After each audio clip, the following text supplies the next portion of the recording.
So, you want to write a novel. What it takes. What we know. The best way to learn how to write is by writing. Someone famous has probably said that more eloquently, but it's true. Whether you're starting from scratch, not having written anything since high school or college essays, if you've been picking away at your novel for years, or if you have a manuscript completed, there are a few things that we've learned that we wish we'd known when we started. Writing skills and mental game. If you completed the Pillars of Author Success lesson in the free introductory videos, it's likely you have a good handle on why you want to write. So, do you have what it takes? Indisputably, writing is a skill, but writing as a professional, as an author, is also a mental game that goes beyond taking thoughts and ideas, organizing them into a structure, and then writing them down to create a compelling narrative. Just as an elite athlete has to gain strength and ability in their sport, they also have to strengthen their mindset. Once an author, always a writer. Another way of saying this is that you'll always be a student. This is kind of the secret to life. Have you ever heard the saying, the more you learn, the less you know? It's also a way to stay humble. It's easy to get caught up in success and let that go to our heads. There are always more ways to refine our craft, learn from legends, and improve our writing game. Since you're here, we have every confidence you already know this, and you get extra credit points. Learn to love your unique voice. Some people argue that every story has been told. We disagree. We're going to talk about writing to market and genre conventions a lot in this course, but the thing that makes a story yours, aside from your characters, setting, and the details, is your voice. It's the particular flavor you bring to the page. It can take a while to develop or clearly see, but learn to love it, embrace it, and send it flowers every once in a while. Make every word count. Dude, we're all busy. That's life these days. So when you're at your desk or couch or kitchen table or favorite coffee shop, guard that time. Don't let social media or people who don't make you feel exceptional get your minutes or hours. Your writing time is precious. Another way to think about this is in your work in progress, make each and every word serve a purpose. Don't let your writing get lazy. Make it shine on the page. Emotional maturity. Writing for publication is a tough biz. It requires a person to be open and honest with themselves and everyone they work with. You set the temperature, meaning in your little writer's world, if you're honest, kind, and generous, there's a solid chance that'll be your experience as you interact with others and with the relationship you have with yourself. But the opposite is also true. So make it a zero drama zone. Avoid perfection. It's easy to get caught in that trap and keep ourselves from writing, and just be the best version of yourself. It's not failure unless you give up. This is a tough one. There will be times when you miss a deadline, a book doesn't launch as you'd have liked, you feel like a failure, but you're not unless you give up. Being an author is a long game. It's a marathon. The people who find success are the ones who are still at it a year down the road, 5, 10. So yes, from time to time you might feel like all you've written is garbage, but take it as a learning opportunity and keep going. The love-hate relationship is real. Sounds like it could be a title for a romance novel. Some of us hate writing but can't help ourselves. We must do it. Some of us hate writing but love revisions or promotion. They're the unicorns. Some of us love writing on Monday, but by Friday we're ready to break up. But if writing is on your heart, you'll embrace the suck. You'll want to delete every word you've ever written. Don't. And tell those words where they can go. This is fine as long as no one else is home. That's okay. It's normal, but you'll keep at it. Something will happen, or you'll read something and you'll remember why truly, deep down, you love it.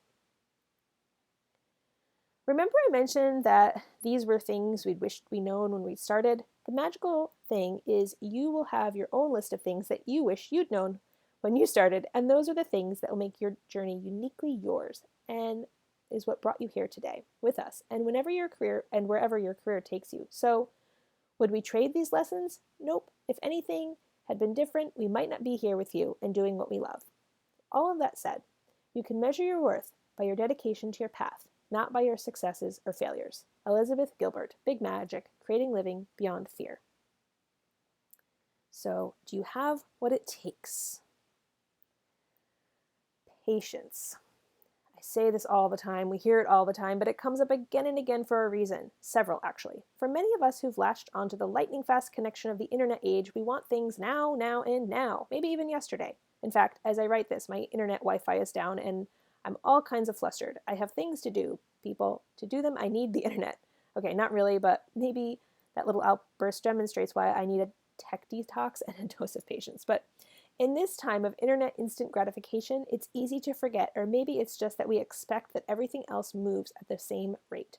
The writing, publishing, and promotion world, at least in my experience, consists of real humans who do things at the same pace as the rest of us. That means they read, edit, offer feedback in real time, not the pseudo speed offered by technology. So, do you have patience? Patience? Yes, I'm repeating myself, but this time it's directed at yourself. How does that saying go? Rome wasn't built in a day? I think that's what it is. I couldn't cross-reference because my internet was down. How did writers 15, 20, 100 years ago do it? This brings me exactly to my point. Rome wasn't built in a day, but it's still standing, mostly. I've been there, and it's pretty phenomenal despite all the influences that, over the years, routinely threaten it. If, as writers, it's our desire to evoke a lasting response, connection, and impression on readers with our body of work, it's essential we give ourselves the grace of patience and our manuscripts some time to develop flavor. That means the first draft is just that, a first draft. Mine are an embarrassment most of the time. I will never, ever, not even for an entire pan of chocolate chip cookies, show someone my first draft. I'm a fast drafter and get down the bones of a story quickly. Otherwise, distractions and my own forgetfulness sieve the storyline into some inaccessible part of my brain. I learned this about myself, thank goodness. If you're a fast drafter like me, or even if you're somewhere in the middle or deliberate every word on the first go, the first draft is the layer, or 3 just above the gold. By stepping away, we allow the novel to marinate. Then, going back, revising, editing, we add a little flavor, take away, refine, and perfect our recipe. All this talk about cookies and Rome and food is making me hungry. But back to patience. With self-publishing, there is sometimes a sense of urgency to get it out there before what? I'm not sure, but it's valuable to let the writing process unfold, marinate, fully, before launching into publishing. I think it's worth repeating. It's valuable to let the writing process unfold fully. I know we want success. We want sales. We want it now. We've put the effort in to join us in this course, which means you are one step above everyone else who gets too impatient and rushes out their work before it's ready. Don't let impatience talk you into publishing an inferior product.